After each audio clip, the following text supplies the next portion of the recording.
ئەمڕۆ لە هەرێمی کوردستان ڕووداوی جیاجیا ڕوویانداوە لە سلێمانی نەخۆشی کۆلێرا لە هەولێریش کامێرای چاودێری و لە دهۆچیش کەوتنە خوارەوەی گولە تۆپێک کەمێکی تر وردەکاریەکانی ئەم هەواڵانەتان پێ ئەڵێم. سڵاوتان لێبێت. لە سلێمانی باسی بڵاوبوونەوەی نەخۆشی کۆلێرایە نەخۆشیەکە لە وڵاتە هەژارەکان بڵاو ئەبێتەوە لەناو ئەو وڵاتانەشدا لەو شوێنانەی کە خواردن و سەوزە و میوەکان لەسەر شەقامەکانە فرۆشتێن و کەمترین چاوی لیژنەکانی تەندروستیان لەسەرە. ئەمڕۆ شەمە وەزارەتی تەندروستی لە هەرێم لە زاری دکتۆر ڕەهێڵ فەرەیدون بریکاری وەزارەتی تەندروستی کە بە 1964 ڕاگەیاندبوو پشتڕاستی کردەوە ئەو هەشت حاڵەتەی دوو ڕۆژ لەبەو بەردە سلەیمانی بۆ بەغدایان ناردبوو دەرکەوت نەخۆشی کۆلێران. لە دوای ئەوە هەڵبەتی ڕێنماییدان بە هاوڵاتیان گەرم و گورتر بووە چونکە خاسیەتی سەرەکی نەخۆشیەکە درمیە و بە خێرایی دەگوازرێتەوە بۆ خەڵک. کەسی توش بوو بەم نەخۆشیە سکچوونێکی تند دەیگرێت و لە نێوان 12 کاتژمێر تاکو 5 ڕۆژی پێویستە تا نیشانەکانی دەربکەوێت. خۆپاراستنی تەندروستی سلێمانی داوە لە هاوڵاتیانەکە تانکی سەربانەکانیان جوان پاک بکەنەوە و سەوزە و میوە بە باشی بشۆن دووریش بکەمنەوە لە خواردنی سەر عارەبانە و دەستجێڕەکان.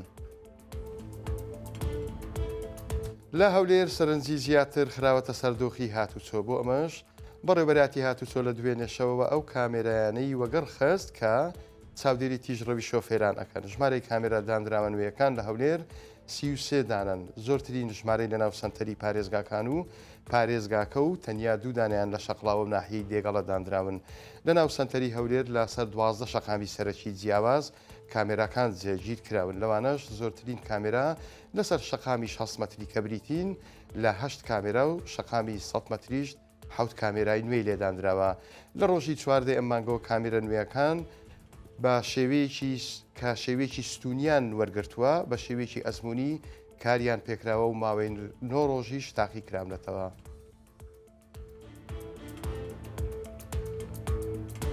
نیوەڕەوی ئەمڕۆ خەڵکی گوندێکی ناحیەی دێرەلووک گوێیان لە دەنگێکی بەرزە بێت کاتێک لە ماڵەسنە دەرەوە دەبینن گولە تۆپێک لەسەر ڕێگایەکی گشتی کەوتووە کە ئەکەوێتە ناو گوندەکەیان. ڕێگاکە لە ناو گوندی پەرچی سنتەری قەزای ئامێدیە و کە سنتەری قەزای ئامێدی و ناحیەی دێرەلووک بێکەوە ئەبەستێتەوە. گولە تۆپەکە لە بەردەم ئۆتۆمبیلێک کەوتۆتە خوارەوە ژمارەیەک گەشتیاری عەرەبی تێدا بووە. ناجی نهێلی موختاری گوندی پەرسی لە سنووری ناحیەی دێرەلووک بە 1964 وت نازانن گولە تۆپەکە لەلایەن چێوە ئاراستەیە و شوێ نەکراوە بەڵام ئاماژەی بۆدا چەند ڕۆژێکە شەڕ و پێکادان و هێرشەکان لە نێوان سوپای تورکیا و پەکەکە لە سنووریەکەیان سڕ بۆتەوە وتیشی تەقینەوەی گولە تۆپەکە هیچ زیانێکی گیانی نەبووە تەنیا زیانی بە ڕێگاکە گەیاندووە.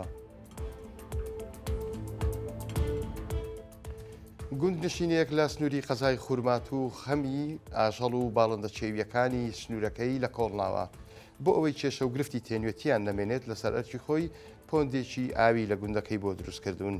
هیوا جاسم دانیشتووی گوندی حەیدەرە سووری ناوچەیدا و دێ بە 1964 ورد پۆندەکەی بۆتە جێگەی حەوانەوەی سەدان ئاژەڵ و پەلەوەری چێوی لەوانەش سوێسکە و کە و ئاسک و گورگ و ڕێوی و چەند ئاژەڵ و باڵندەیەکی دیکەش. داواشی لە پۆلیسی ژینگە لە سنووری گەرمیان کرد چاو لەسەر ڕاوچیەکان هەڵ نەگرن زووس و چاودێری پۆندەکانی سنوورەکەی بکەن چونکە ئەڵێت ڕاوچیەکان تێنوێتی ئاژەڵەکانە قۆزنەوە و هەوڵی ڕاوکردنیانەدەن.